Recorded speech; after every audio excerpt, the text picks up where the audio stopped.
Welcome to the Denarius principle. I am Professor Sterling Vance. If the last video showed you how money dies, this one reveals the engine that kills it, debt.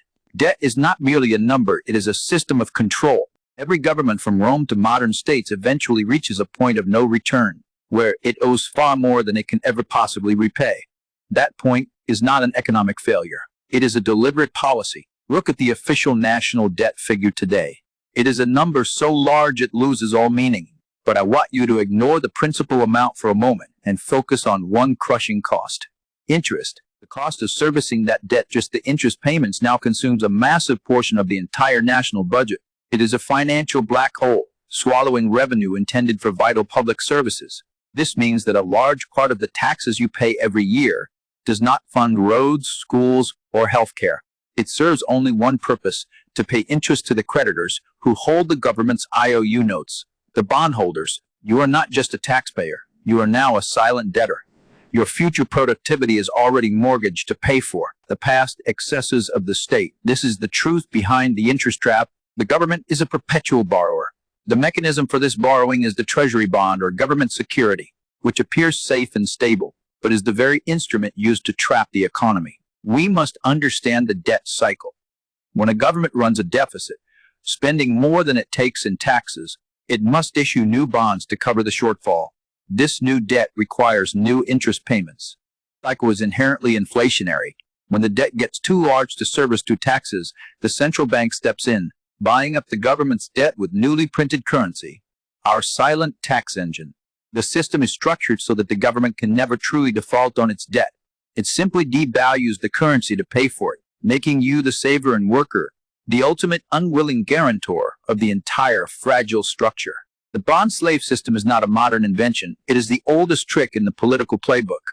The connection between excessive state debt and the debasement of currency is a fundamental economic law proven by history's greatest empires. When we discussed the Denarius principle, we focused on the debasement of silver. But we must ask, why did the emperors feel the constant need to commit this fraud? The answer lies in the endless escalating costs of empire. Rome's expansion, its massive armies, its public bread doles, and its grand construction projects were rarely funded entirely through taxation.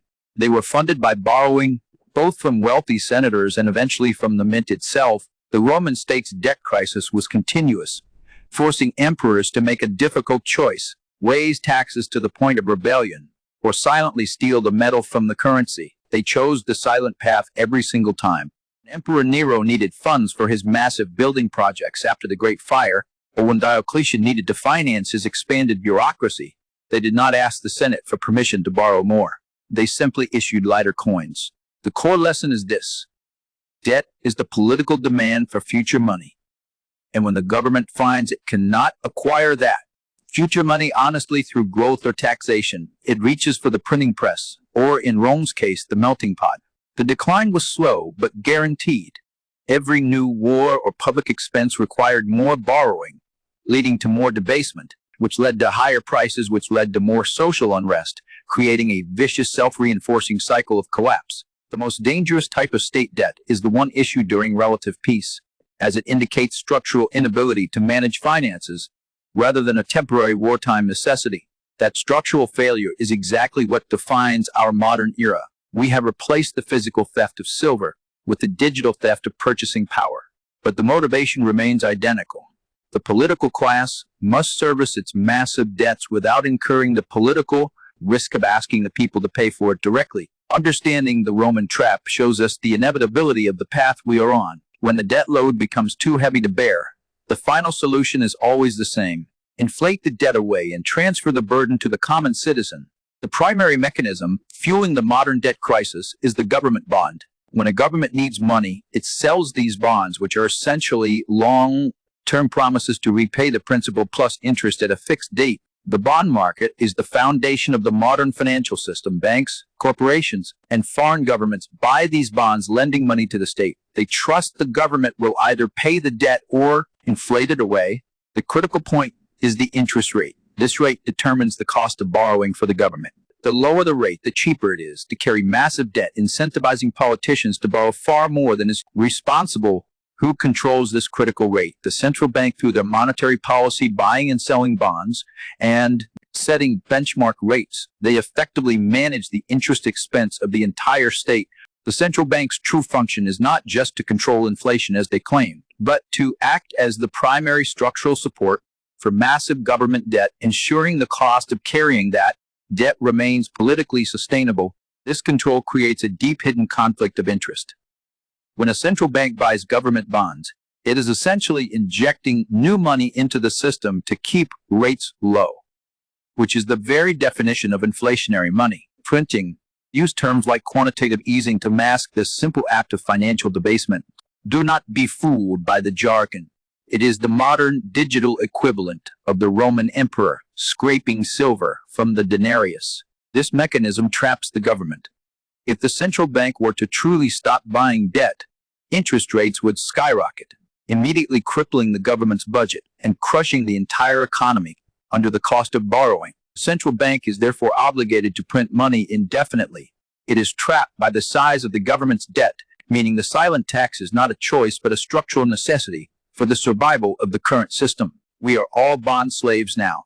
Every time you accept a dollar or any fiat currency, you are indirectly agreeing to cover the government's debt obligations through the perpetual loss of your purchasing power. The interest rate mechanism controlled by the central bank does not only affect the government's budget, it is the hidden lever that directly dictates the cost of your life, dictating how much money you must spend on living and borrowing.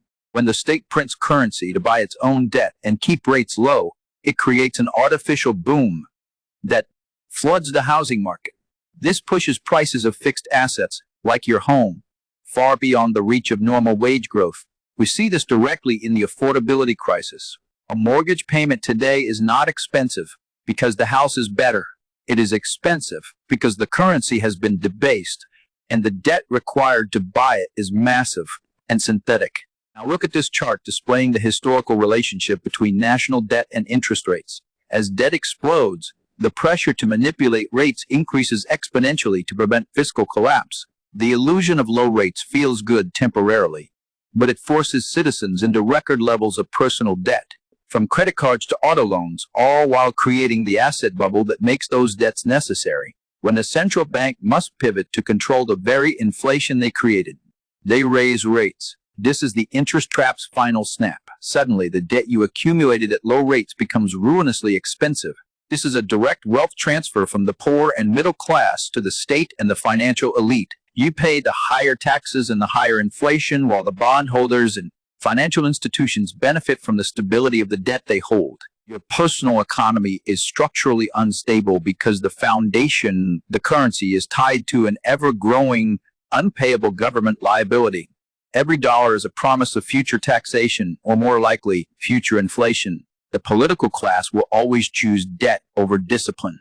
Why? Because the pain of the debt, the interest cost, and the inflation is spread out silently across millions of savers, making it politically invisible. To escape the bond slave condition, you must recognize that your primary loyalty should not be to the fiat currency, but to maintaining your personal purchasing power, regardless of the state's desperate borrowing needs. To break the chains of the bond slave system, we must abandon the delusion that debt can solve problems created by prior debt. The only lasting remedy is a return to fundamental economic integrity.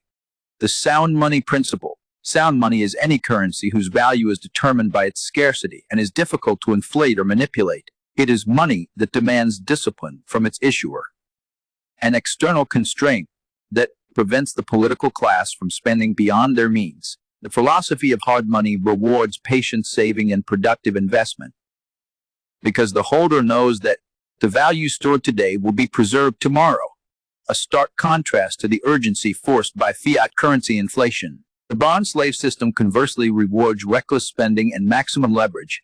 It penalizes anyone who holds cash or deposits in a bank account, silently transferring their purchasing power to their debtors and the state. This is the core difference between an economy built on savings, sound money, and an economy built on debt, fiat money. One encourages future planning. The other demands immediate consumption and perpetual expansion. The solution to the interest trap is not merely lowering the debt, which is politically impossible. fundamentally changing the type of money used, forcing governments to operate under a constraint they cannot inflate away. Must look beyond the promises of central planners. The financial future should not rely on the integrity of a few politicians, but on the certainty of mathematics and the scarcity inherent in valuable assets. The current political incentive is to create debt, print money, and lower rates. Your personal incentive must be the opposite, to reduce debt, save in scarce assets, and ignore the artificially low rates designed to tempt you. This philosophy requires discipline and historical awareness. You must view today's low interest rate environment not as an opportunity for cheap borrowing, but as a clear sign of systemic fragility and a ticking debt bomb. The choice is binary: be a victim of the state's ever-growing debt and its inflationary bailouts, or become financially sovereign by moving your wealth into assets that refuse to participate in the bond slave system. Your defense against the bond slave system requires active financial restructuring. The goal is to maximize your exposure to scarce assets while minimizing your reliance on the debt currency controlled by the central bank. Rule number 1. Minimize personal debt. Every debt you hold is a liability magnified by the inflation created by the state. As debt, aggressively pay off high-interest personal loans and credit cards, and reduce reliance on margin. While some debt, like a fixed-rate mortgage, can be manageable in an inflationary environment, the overwhelming majority of consumer debt is toxic, making you a slave to the very interest rate manipulation you are fighting against. Rule number 2. Acquire true scarcity. Convert the currency you hold into assets with verifiable, unchangeable scarcity. These are the modern-day equivalents of the denarius at its peak: gold, silver, and Bitcoin. Gold and silver are essential insurance against currency debasement. They carry zero counterparty risk. They are not promises. They are tangible final settlement assets standing outside the central bank's direct control. Bitcoin offers a unique defense against the interest trap. Its fixed supply schedule means that no central authority, unlike the central bank, can ever adjust the supply to finance a government's spiraling debt. Rule number 3. Reject the bond slave mentality. Stop looking to the government for stability. Financial security today comes from self-reliance, low time preference, and skepticism toward any asset promoted as safe by the state. When the government prints money to keep interest rates low, it is not a gift to borrowers, it is a trick. It is forcing you to take on excessive risk, knowing that when the tide turns, you will be the one who pays the cost. Your defense is structural. It requires transferring wealth out of the soft currency and into hard assets, forcing the state to pay its own interest costs, without relying on the continuous silent devaluation of your principal. The Denarius principle confirms that the greatest threat to your future is not market volatility, but the systemic fragility caused by endless debt. Adopt the discipline of hard money, and you free yourself from the interest trap. We have unmasked the bond slave system, showing how government debt isn't just a budget issue, but a direct mortgage on your future time and labor, sustained by the constant, invisible devaluation of the currency you hold. History shows that once an empire chooses debt and debasement over discipline, the path leads to a collapse of trust. Just as the silver-stripped denarius signaled the eventual end of Rome's financial dominance, the interest trap is now closing, as decades of low-rate debt meet the reality of rising inflation, forcing central banks to choose between saving the currency or saving the over-leveraged state, a choice that rarely favors you. But knowledge is the first step toward sovereignty. By understanding the mechanics of bonds, rates, and debt, you have already moved ahead of the millions who still believe the government's promise of perpetual stability. Must decide whether to remain a passive participant in a debt-based system or to actively protect your wealth by moving into hard assets that recognize no master and refuse to be inflated away by a printing press. This is the mission of the Denarius principle: to strip away the complex layers of financial rhetoric and reveal the timeless laws of money that protect the individual from the excesses of the collective and the state.